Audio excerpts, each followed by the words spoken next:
Hi again. It's been a while. Once again, I can't assure you I'm coming back for good, but I hope to be back for a while. There is one update, and it is that currently I'll be putting the prank series on hold. It stresses me out, and if I don't want to burn out from writing, I have to stop writing things that stress me out. This is the last part of it. Started with the vacation series. Also, I do not own the Haikyuu characters, and this does not accurately represent the Haikyuu characters. Hope you enjoy the video. That's awesome. I know. We got lucky. If he comes in time. What do you mean? Sumu. He needs to get here like now. Well, said he would look. Akaji shrugged as Komori grabbed him in Suna's arms and started dragging them back towards the plane. Have you guys found Sakuatsu or Osamu? Well, we opted that getting you up here was more important than finding them. Oh, but I was fine down there. Yeah, but at least we knew you were alive. I see. Come on. Atsumu will be ecstatic seeing you. Akaji shook his head as they approached the plane. Hello? It's just us. It can't be. I just heard a loud noise. Well, Michi is here as well. Michinari?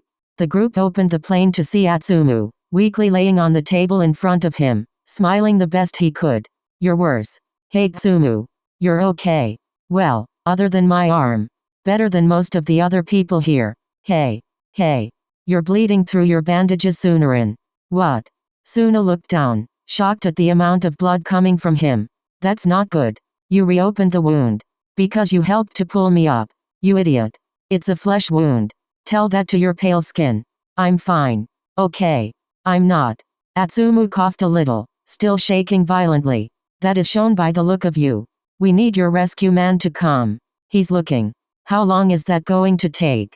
I don't know. Akaji shrugged as Komori looked at Akaji skeptically, as he narrowed his eyes. Are you sure it wasn't a hallucination? How can you even ask that? Akaji looked at Komori, hurt as Komori shrugged. It wouldn't be your fault. Your arm is hurting, which leads to your brain short-circuiting, which leads to hallucinations. No. He's real. I talked to him twice. Can you not yell, please? Suna went and sat across from Atsumu as he felt himself get a little woozy. Well, maybe you didn't. It's a possibility. He's coming. You hear that? What? I don't know. Listen. Well, I think giving us false hope won't do us any good. You're being mean. Someone has to be rational. As Komori yelled this, he felt something come up his throat, and as he coughed out the water that was still in his lungs, Akaji sighed. Whatever. You're just impatient. Well, I kinda have to be. I can't take care of Atsumu anymore. I'm fine. You just said you weren't.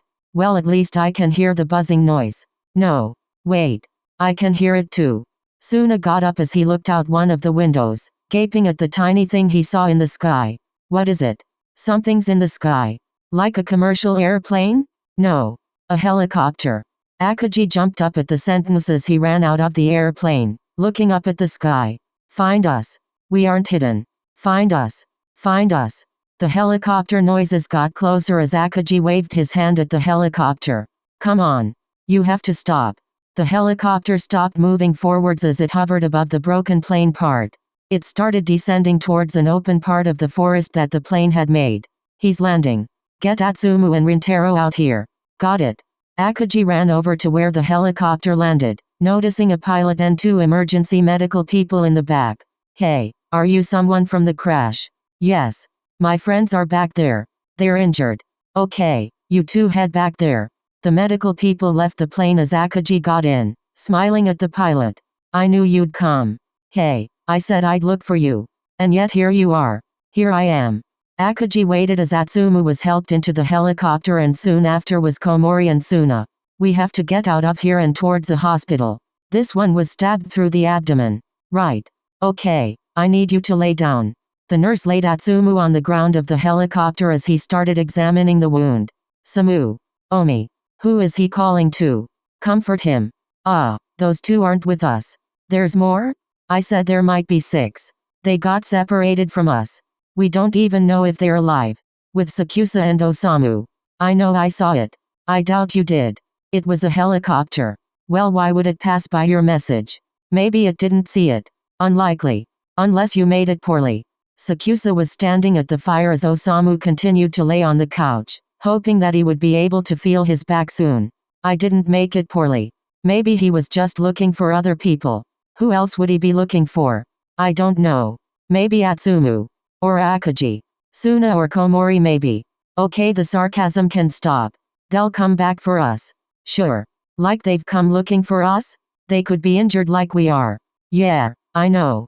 Osamu closed his eyes and opened them tiredly. Stop being grumpy and stay awake. Osamu shook his head as he felt shooting pain through his spine. Sakusa watched as Osamu flinched. Don't move anymore. I won't. I didn't think shaking my head would hurt. Sakusa shook his head as he heard the helicopter blades start up again. Now. They should be coming. We can only hope. Osamu closed his eyes, finally succumbing to his tiredness. Samu? Samu. Wake up. Sakusa dropped everything as he rushed over to his loved one and started to cradle him in his arms. Samu? Wake up. Please. Come on. Sakusa shook Osamu as he heard the helicopter blades get closer. Ah. Please stop. I need help. Sakusa yelled up to the sky, towards the helicopter. To his surprise, the helicopter seemed to stop and hover for a moment. Help. Help us. The helicopter started flying down as Sakusa smiled weakly. Come on. Kiyumi. Komori stuck his head out of the helicopter as they reached the ground. Komori sprinted out of the helicopter and towards Sakusa. No way. You're ficking alive? Yeah. The others too. Oh my. Sakusa started tearing up as he started getting help towards the helicopter. Son of a bitch. You survived. Yeah, I know the feeling. Where's Mew? He's. Sakusa looked over to the body on the couch as the two medical personnel jumped out and rushed towards him. He's not? Samu? Atsu. Sakusa grabbed Atsumu's hand as Atsumu looked around worriedly. Where's my brother? You're not supposed to be moving. Where is he? Getting help. Suna held down Atsumu as he shook his head, stopping the writhing Atsumu. Is he alive? Stop working yourself up. Is he alive? Atsumu looked at his lovers as they all looked away from him, tears in their eyes. Why won't you talk to me? He's receiving medical attention. Sakusa looked over at the two EMTs, giving CPR to the unresponsive male. Is he okay? Atsumu, please just tell me. Atsumu started to move around again as he felt a sudden tiredness wash over him. Finally the meds are kicking in. You can't just not tell me. That's my brother. No. Suna had tears rolling down his cheeks as Akaji and Komori hugged each other sorrowfully. Sakusa couldn't take his eyes off the person he had protected as Atsumu closed his eyes, getting knocked out by the meds. Atsumu found himself opening his eyes in a blankly white room, surrounded by beeping machines and concerned people. Oh, hey guys. Atsumu looked at Suna, who had some bandages around his chest, then towards Akaji, who had his arm in a cast and sling. Then to the other side of the bed where Sakusa stood being held up by crutches, next to Komori who was taking some sort of medicine. You're awake. Atsu. Sakusa hopped over to Atsumu as he pulled him into a tight hug. Ow. Sorry. I'm just so glad you're okay. I guess. Are you all? Just scrape. Broken and dislocated arm. Pleurisy. Huh? Fluid in the lungs. Crushed leg. What the fick? But it should heal back to normal. That's good, I guess. Atsumu knew he was groggy, which meant he also knew he was forgetting something. Am I okay? Only thanks to Koko. They said if you pulled your shrapnel out you would have bled out on the spot. Thanks, Matoya. No problem. Thanks to Sakusa for talking emergency medical classes. Yeah. The group seemed on edge as Atsumu looked around at them all. Where's Samu? Told you he'd ask. Komori elbowed Sakusa as Sakusa slapped his arm away. Well, he died. What? Atsumu felt his heart drop as everything around him started spinning. Wait. God. Why be suspenseful? We're not in a damn movie. He's alive. Wah. But Michinari. He was officially dead for less than a minute. But? Akaji gestured for Atsumu to look to the side of him. There on a hospital bed next to him was his sleeping brother. Samu. Shush. He's sleeping. But. Yeah, shush. I'm sleeping. Osamu looked over to the group as he winked at them. How are you feeling? Tired. What's new? How's your back? Painful. And your legs? Movable. You're not paralyzed. Komori yelled this as the people around him chuckled, but shushed him after getting glared at by a nurse. It was a miracle.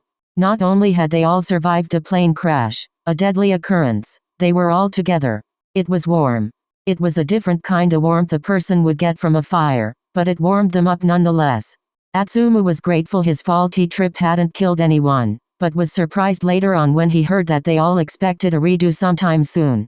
They were permanently traumatized, some permanently left with scars, limps, or back problems, but they knew that as long as they had people to rely on they'd be okay. Fin. Hope you enjoyed the video. The next video will be the next part of the Meet Your Sin series. I have a TikTok. I do fun little videos drawing the Haikyuu next generation and Haikyuu ships, so if you'd like to see those. I have a Discord server. You can join with the link in the description below. If you'd like to support me, and maybe buy me a coffee to keep me awake for my late night editing sessions, there is a link in the description below. Everything said before will be linked in the description below.